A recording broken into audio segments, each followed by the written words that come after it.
আসসালামু আলাইকুম রহমতুল্লাহি ওয়া বারাকাতুহু। সম্মানিত দর্শক, অবস্থা দৃষ্টে মনে হচ্ছে যে সরকারের মধ্যে এক ধরনের আতঙ্ক কাজ করছে, প্রচণ্ড আতঙ্ক। তারা রাষ্ট্র পরিচালনা করছেন বা ক্ষমতায় বসে আছেন, এই যে আত্মবিশ্বাস, এই জায়গাটাতে বারবার আতঙ্ক তৈরি হচ্ছে।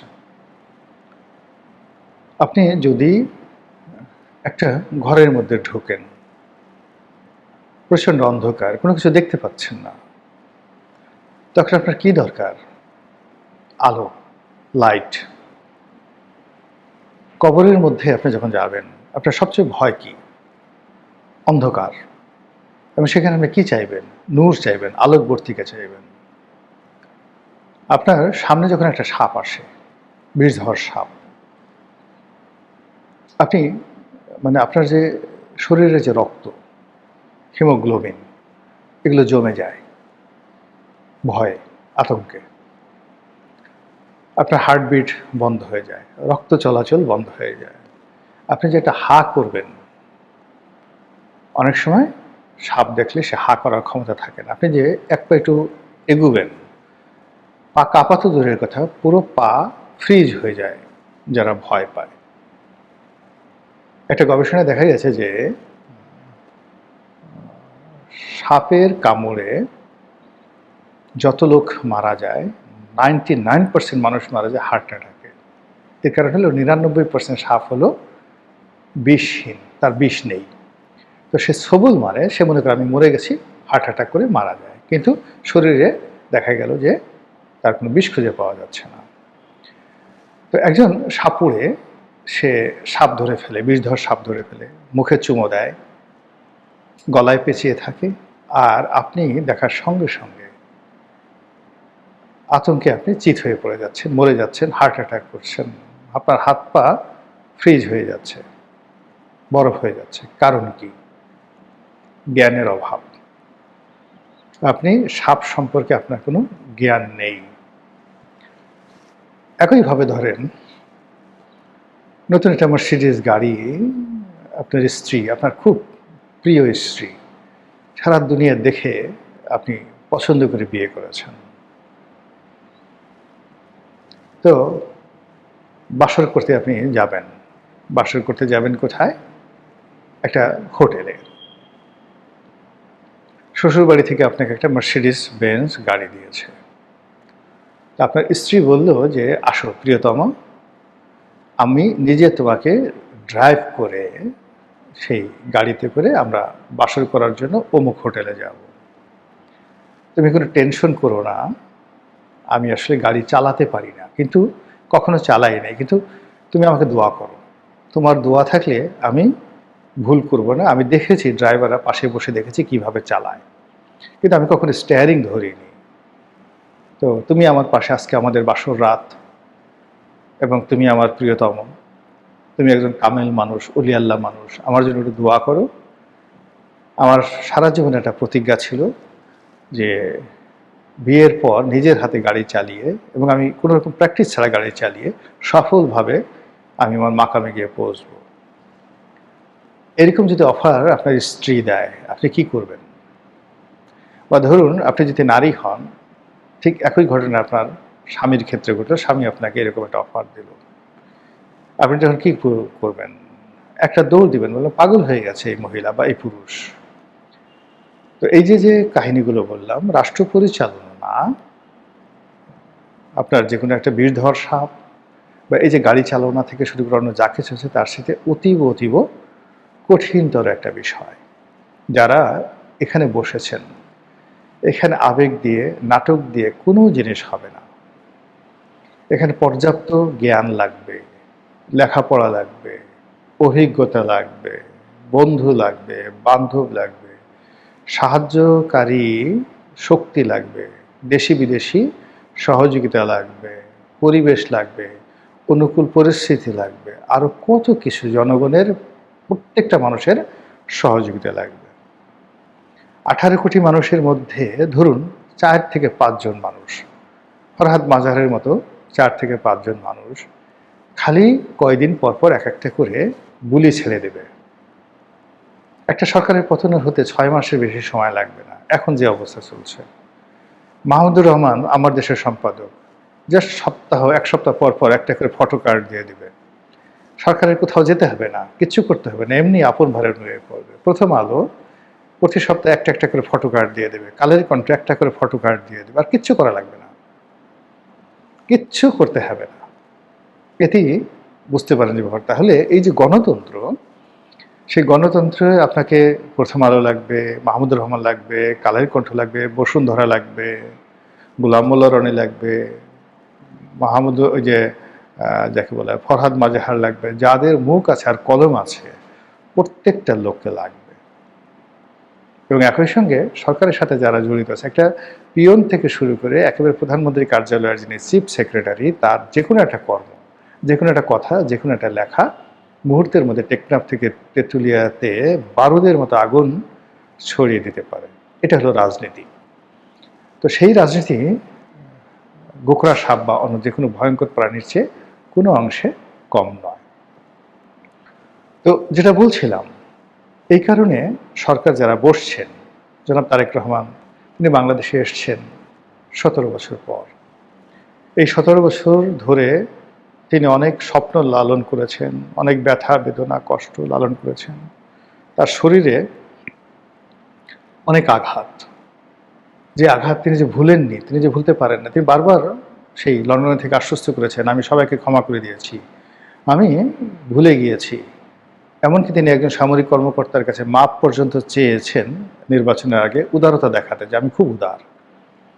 কিন্তু ক্ষমতায় বসার 24 ঘন্টার মধ্যে তিনি স্থির থাকতে পারেননি। তিনি এবং তার লোকজন এখন খুঁজছেন একাগারো কারা কারা করেছে, কারা তাকে পিটিয়েছে, কারা তাকে ফেলে দিয়েছে, কারা তাকে দুর্ভোগ দুর্দশা মধ্যে নাকারি চুবানি খেয়েছেন। এটা হলো সহজাত। এরকম যারা এই রাজনীতিতে ক্ষতিগ্রস্ত হন, যারা লাভবান হন, তাদের মধ্যে যে রেষারেষি, এটা মারাত্মক আকার ধারণ করে। তো সেই দিক থেকে এখন সরকার যেভাবে নানা বিষয় দ্বারা ইনফ্লুয়েন্স হচ্ছে, একই সঙ্গে তাদের মধ্যে কিন্তু আতঙ্ক কাজ করছে।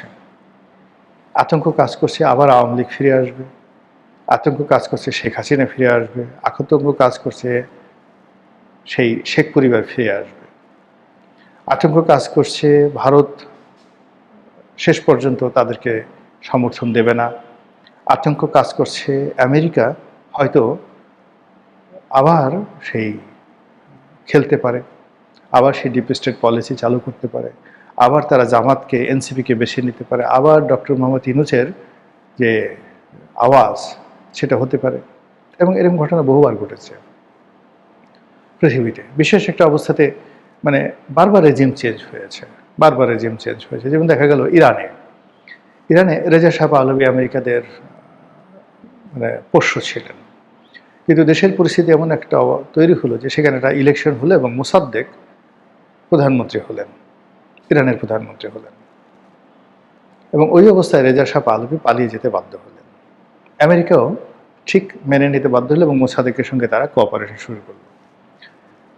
এবং কিছুদিন পর সেই আমেরিকা মোসাদ্দেকের বিরুদ্ধে সামরিক অভ্যুত্থান ঘটিয়ে দিল, ঘটিয়ে তাকে ক্ষমতাচ্যুত করে আবার তাদের যে পছন্দের রেজা শাহ পাহলভি তাকে ফেরত আনলো চীনে, মানে ইরানে। এবং 1979 সন পর্যন্ত আবার 30 বছর প্রায় সেই রেজা শাহ পাহলভি ক্ষমতায় ছিলেন। তো তাই যদি হয় তাহলে আমেরিকা, ধরেন এই বাংলাদেশে যদি আপনি 1952-53 সনে ইরানে যে কাজ করেছে আমেরিকা, সেই কাজ বাংলাদেশে যদি এখন 26-27 সনে আমেরিকা করতে চায়, তাহলে সরকার কি ভয় পাবে না? এই ঘটনা তো বহুবার ঘটেছে। আফগানিস্তানে কি হামিদ কারজাইয়ের ক্ষেত্রে ঘটেনি? আশরাফ ঘানির ক্ষেত্রে ঘটনা ঘটেনি? বারবার এই ঘটনা ঘটেছে। তো আমেরিকা একবার যাকে ধরে তাকে সহজে ছাড়ে না। কাউকে ভালোবাসলে সহজে মানে তার প্রতি ভালোবাসা উঠায় নেয় না, আর কারোর প্রতি ঘৃণা করলে তাকেও সহজে ছাড়ে না।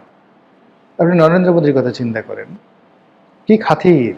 প্রথমত নরেন্দ্র মোদী সেখানে নিষিদ্ধ ছিল, তারপর ডোনাল্ড ট্রাম্প ক্ষমতা আসলো, নরেন্দ্র মোদীর সাথে বন্ধুত্ব হলো, কিন্তু সেই বন্ধুত্ব এখন ট্রাম্পের সাথে নেই। এমনকি যে জো বাইডেনের জমানায় জো বাইডেনের সাথেও কোনো সম্পর্ক তার ছিল না।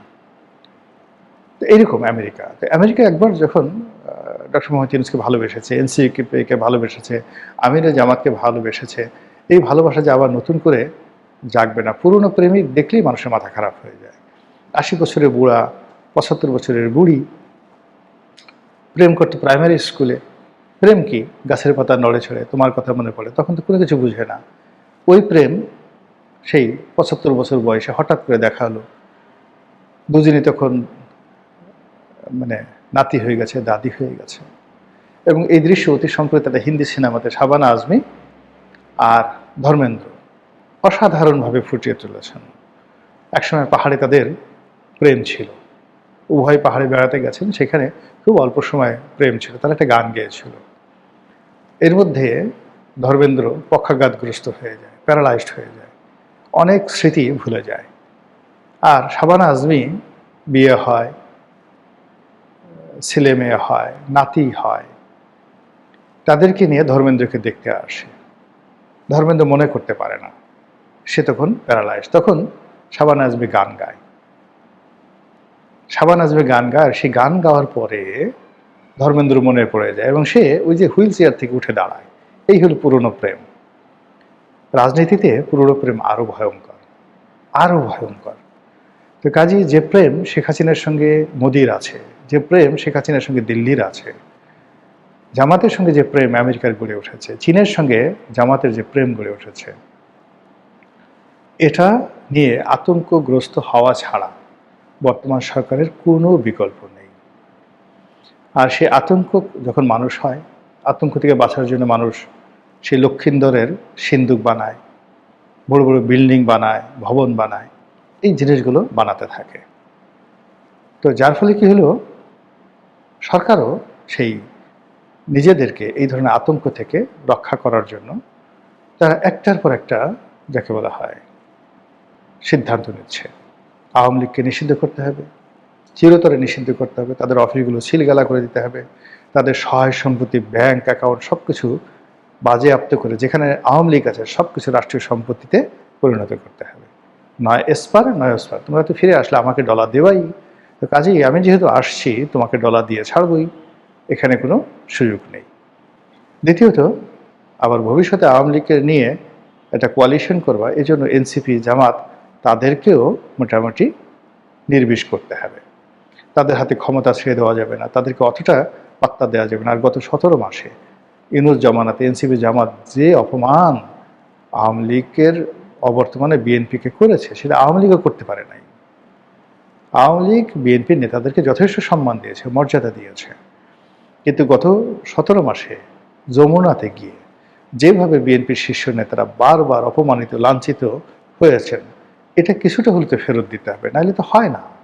বিএনপি একটা বড় দল, তার একটা জেহান আছে না? তো এই অর্থে কি হচ্ছে, এই যে জুলাই সনদ নিয়ে, সংস্কার প্রস্তাব নিয়ে বিএনপি যা করার তাই করছে। এবং আমি বারবার বলেছি, সেই যে নির্বাচন হলো, নির্বাচনে আরও 1 বছর আগের থেকে বলেছি যে নির্বাচন যেভাবেই হোক না কেন বিএনপি ক্ষমতায় আসবে, ব্রুট মেজরিটি নিয়ে ক্ষমতা আসবে। এবং এখানে যদি নির্বাচনে বলছে ইলেকশন ইঞ্জিনিয়ারিং হয়েছে, আমি মনে করি ইলেকশন ইঞ্জিনিয়ারিং হয়েছে। ইলেকশন ইঞ্জিনিয়ারিং হওয়ার ফলে বিএনপি 211টা পেয়েছে, ওরা 78টা পেয়েছে। যদি ইঞ্জিনিয়ারিং না হতো তাহলে 270টি সিট পেত, আর জামাত সর্বোচ্চ 20 থেকে 25টি বা 20টি সিট পেত, বাকিটা স্বতন্ত্র বা বিদ্রোহী প্রার্থীরা পেত। তো এই যে একটা ইঞ্জিনিয়ারিং হলো, এটার উপরে বিএনপিও স্বস্তি পাচ্ছে না, জামাতও স্বস্তি পাচ্ছে না। ফলে একে অপরের বিরুদ্ধে যে যার শক্তি যতটুকু আছে সেটা প্রয়োগ করবে, এবং সরকার নিজেদের এই দুর্বলতা দূর করার জন্য আইন করবে, কানুন করবে, বিচার বিভাগকে কুক্ষিগত করবে, প্রশাসনকে দলীয়করণ করবে, এবং সেই কাজ এই গত 1.5 মাসে অসাধারণভাবে তারা করে ফেলেছে। এখন দেখা যাক কোথায় গিয়ে কিভাবে এই পরিণতি শেষ হয়। আসসালামু আলাইকুম রহমতুল্লাহি ওয়া বারাকাতুহু।